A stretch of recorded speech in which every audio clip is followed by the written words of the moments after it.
咁呢一隻就係11673，大家有玩開錶都知㗎啦，11673 GMT 嘅金鋼間金啦。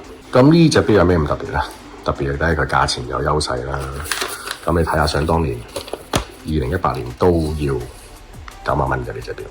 咁呢隻錶佢個上一手個錶主係真係第一手喺 AD 度買嘅。所以佢嘅錶個形狀保持得非常之好，你睇個圈就知。咁而家我戴住隻手襪啫，如果冇戴手襪咧，摸落去都仲有少少係有離手㗎嚇。各位 fans， 你睇睇你錶啦，全套副拎齊晒吊牌，說明書，咁咪保卡啦，2018年保卡啦，香港康復888，全套副 set 乜都有啦啊！震撼價就係94,800，歡迎 DM 我哋 ，thank you。